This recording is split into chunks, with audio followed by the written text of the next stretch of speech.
Calaroga Shark Media.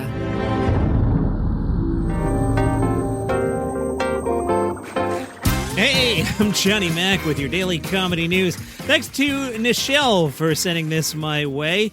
Cam Patterson, the guy from Saturday Night Live that I think is one and done. Oh, he's going to be one and done. Several media reports I'm cribbing here from Deadline. On the recent Kill Tony Once Upon a Time in Texas, which you'll find on Netflix, Cam Patterson talked about Saturday Night Live. Now, I understand he's a comedian and he's on stage doing time. However, I don't know if this was the smartest career move.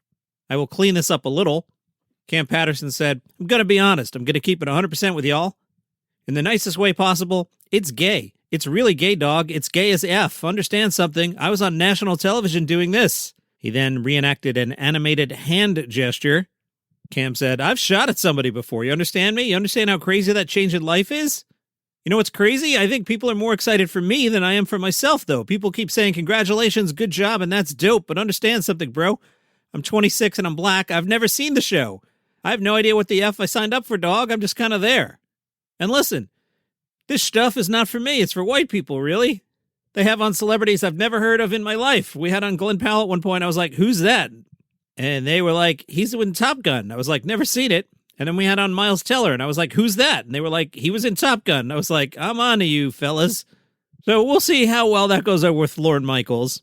I mean, it's not the worst thing anybody ever said, but, career-wise, if you have to pick between Lorne Michaels, even at 80 years old, Lorne Michaels, and Tony Hinchcliffe, depending on what you want to do with your life, you probably pick Lorne there. John Oliver was the guest on Trevor Noah's podcast. The discussion went to who's going to buy Warner Brothers. John told Trevor, I think mergers are generally bad. I think you're always hoping for the least bad option. I think the key thing for us is to act with enough aggression or confidence. I will act assuming nothing's going to happen. We're not going to change, right? We've been behaving the way we've been behaving for long enough that you can't really reason with us. So there's no point doing that. Oliver continued, there are going to be question marks in all of this, right? Because it's very hard to justify this legally. Now, whether that makes it impossible for it to happen, that's an open question. I thought this was really interesting. This isn't really news because this is from 2008 and the man who said it is long dead. But Vice resurfaced this. Back in 2008, George Carlin said whenever someone would tell him about the latest must-see comedian, George would get a little nervous, but then check them out. He had one of two reactions. One reaction was, no threat there. But the other was, I got to get back to work. And one of the I got to get back to work comedians to George Carlin was Sam Kinison. George Carlin said, Sam Kinison, because he raised his voice literally to such an extent, it taught me something at the time and it helped fuel a slight change or a significant change in what I was doing. I said, oh, you have to raise your voice, and I meant it figuratively. He did it literally, but figuratively, the culture was getting noisy. There was a din. There was a lot of competition for people's attention, and somehow that translated to me as, I have to raise the stakes a little bit. I talked to Kelly Carlin about this a couple years back. Maybe I'll pull that and tag it at the end of today's episode. Garden and Gun, which is just a wonderfully fascinating title for a website. They profiled Nate Bargatze's company. Nate told them, as a comedian, you're afraid to take time off. At least for me, I very much believe I'm not owed this. The audience doesn't owe it to me to come. So it's something you got to go earn every single show every day. It gets exhausting. Some days you can sleep on the bus, and some days you're riding in the middle of nowhere. And my bus driver's an amazing driver, but the roads are the roads, right? Nate said of the audience, I see the audience, and it's all different. You see different religions out there. You see different political, whatever it is. It doesn't matter. I want families to laugh at me. I want them to feel safe when they go there and can all be together. You should be able to trust that I'm going to be that relief for whatever you need. Nate explained, Nateland. He wants to help younger comics get started. I want everybody to be involved on the road. It's like we should all be friends. And, we joke. We got a couple guys, they're younger, but they're really big into anime. They wanted to watch an anime, and the rest of us were like, I'm not watching it. But one day I needed to watch anime with them just because. Lucy Sinsheimer is the talent booker for Zanies in Nashville. Lucy said, most people at the highest level might be like, I don't want to bother with being around lower-level comedians. When he's here, he's generous with his time and his kindness for open micers and up-and-coming comics. Recently, we were doing a clinic with a bunch of comics, and he happened to be recording the podcast next door. He came and talked to everybody for 25 minutes, just giving advice. Psychology Today caught up with Kathleen Madigan. They were curious. Kathleen once told a story to Jerry Seinfeld on Comedians in Cars, where Kathleen's parents said, we're going to watch this part of your show and then we're going to leave. Kathleen explained, yeah, my dad asked, could you just put your new jokes at the beginning of your act? And she said, no, Dad, that's not how it works. I can't rearrange my whole act for you hooligans. I don't care if you ever see my act. I'll do it in the car for you on the way home. And then he says to my mom, well, you want to go? And my mom says, well, kind of, but not really. We'll just come at the end. Pete Correale, the Gator, describes himself as a beer and peanut guy. He's returning to Long Island on January 30th for a show.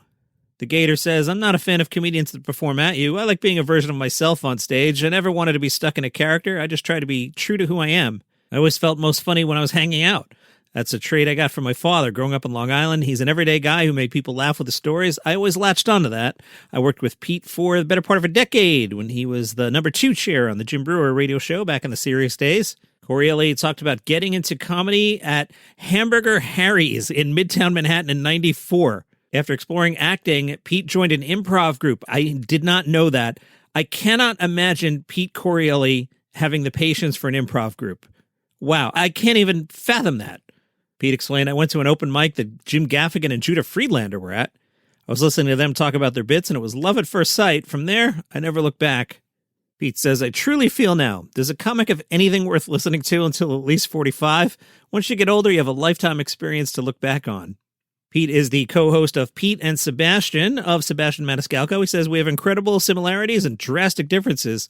Once we get on the cast, we just make sure we make each other laugh because we have the same sense of humor, but we're like Felix Unger and Oscar Madison from The Odd Couple. I drive a Jeep Wrangler and he drives a Porsche. He gets manicures and I don't. I wonder if that's a new Jeep Wrangler because Pete had a Jeep 20 years ago. Remember they stole his top one day. Jimmy Carr said that being a vegan is the right thing to do. Jimmy was fielding questions from the audience. One asked, hey, Jimmy, you're a progressive and thoughtful guy. How come you've not gone vegan yet? Carr said, I was vegan for a bit. I know it's the right thing to do, but also, it's just a fun fact that you might want to know that it's possible to have a vegan diet, to eat vegan, and to shut the F up. That's hilarious. He tagged it with, I'm not going to make jokes about vegans. I think it would be tasteless. Jimmy Carr is very funny. If you're ever in Riyadh, sometimes he plays the comedy festival over there. You should go see him. Now that fascism is over and we can actually watch Scrubs on Hulu and ABC without having to go upstairs and get the DVDs, Scrubs is coming back a little over a month away now. People are curious. Hey, in all these promos, we haven't seen Dr. Kelso or the janitor. Now, I'll point out to everybody that Ken Jenkins, who plays Dr. Kelso, is 85 years old. So aside from getting him to do the work, it really doesn't make sense that Dr. Kelso would be around. So if you're curious what happens to these two characters, spoilers coming up in a second. Zach Braff says there are currently no plans for either to appear during season 10. Zach says the true answer is if we're blessed to have a second season, absolutely. The real answer for season 1 is we're not really sure yet. Episodes 8 and 9 of the 9-episode order are still being written. They're both interested in doing it. Do we have the bandwidth in the first 9 episodes to get to it all and surface a story that would be worthy of Ken and Neil? That might come true. At this point, I can't tell you the answer, but most definitely, if we're lucky enough to get a season 2, that's something we want to do. Jimmy Kimmel made an offer to Donald Trump. He will give one of his awards to President Trump if the president pulls ICE out of Minneapolis. You may have seen late last week that the woman who won the Nobel Peace Prize handed over the award to President Trump for some reason. As others have pointed out, if LeBron James hands me over an MVP trophy, it doesn't make me the best player in the NBA. Kimmel said, Trump loves awards. Giving him an award is the only way to get him to do anything. And with that said, Mr. President, I have an offer I think you're going to find difficult to refuse. If you, and only if, you agree to pull ICE out of Minneapolis and put them back at the borders where they belong. Kimmel then showed some of his own trophies, including a Daytime Emmy, a Clio Award, a Writers Guild of America Award. He tagged it with, or best of all, I'm willing to hand over my 2015 Soul Train Award for White Person of the Year. The choice is yours. I personally deliver any or even all of these to the Oval Office in exchange for leaving the people of Minneapolis alone. We'll go into the break here. Jonathan Kite does this wonderful, wonderful Anthony Bourdain impression I can't get enough of.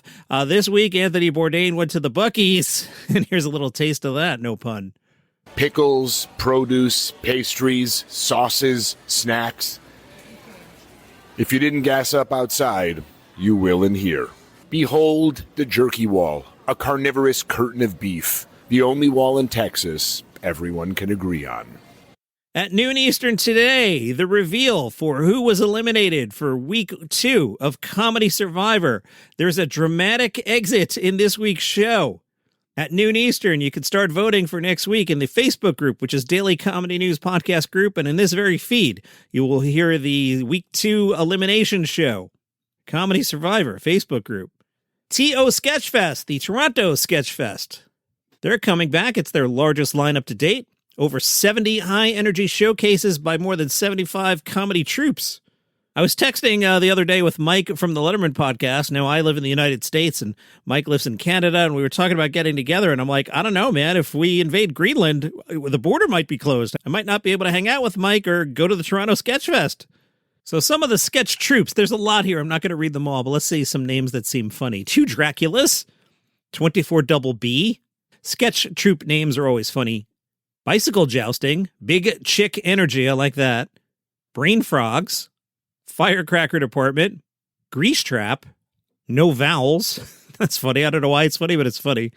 Sketchy Broads, that's a good one. That's a good name. And the Red Hot Silly Peppers, love it. Toronto Sketch Fest, coming up in March. Tig Notaro, she's one of these people ruining Star Trek, but I guess not everything Tig Notaro does is horrible. She's joining Mateo Lane to headline the Lambda Legal's Stand Up for Equality benefit, an event dedicated to protecting the rights of LGBTQ people and everyone living with HIV. This is March 4th at the Sabin Theater in Beverly Hills.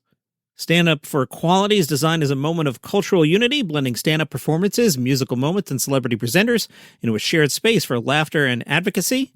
There are no plans for Dave Chappelle to appear at this time. Chris Redd, he wants to, I don't know what's going on with Chris Redd. He's bearing his soul lately, but he wants to make sure that when he had a fight back in 2022, it was not with Kenan Thompson. Okay, what's the story, Johnny Mac? TMZ published a clip from Chris Redd that said that Kenan Thompson was not the person who punched Chris Redd in the face outside of a Manhattan comedy club in 2022. Chris Redd said, no, Kenan did not hit me. People took it like Kenan hit me. He didn't hit me. No. A probe is still ongoing. No one has been taken into custody in connection with the attack on the comedian, according to the NYPD. Okay, listen, a probe is not still ongoing. No one is looking at this. This is New York City. You think anybody at the NYPD is investigating the Chris Redd punch in the face from 4 years ago? There's 0% chance that that's happening. I don't know if you've ever been to New York City. I'm from New York City. 0% chance. The NYPD is busy. Back in 2022, Kenan Thompson and wife Evangeline got divorced. Evangeline then was friendly with Chris Redd, but Kenan definitely didn't punch him in the nose. And let me get the lilt out of my voice, because I'm serious here. I'm not doing the bit. This from the Daily Mail. Jay Leno last week in L.A. appeared to have a swollen left cheek and a bruised fingernail while out and about in L.A. Daily Mail reported Jay was out grabbing lunch and the left side of his face appeared puffy. His middle finger seemed to have some redness to it. A black nail was visible as he clutched a beverage. Now, some people started joking that, the mob is out to get Jay again. Remember, he fell down the hill and burned his face with the motorcycle and had a couple weird things going on. But much more seriously, I saw some people, and I'm not saying this happened, but some people who are involved with Alzheimer's said that sometimes people who suffer from Alzheimer's can get physical, and that was one theory of what might have happened. Again, no lilt in my voice, not making a joke here, I'm being very serious. I'm not saying that happened. I have no expertise in Alzheimer's, but I'm just sharing an alternate theory that I heard other than the mob is out to get Jay Leno. Don't know what happened, just telling you what the Daily News reported. And that is your comedy news for today. Again, coming up at noon Eastern today in this very feed. Comedy Survivor, Week 2, Elimination Show. And then, assuming I found it, the next thing you're going to hear is me talking to Kelly Carlin a few years back. See you tomorrow. Oh, no. See you at noon, then see you tomorrow. I was one of those yahoos at the turn of the century who listened to the last 2 albums. It's like, George sounds angry.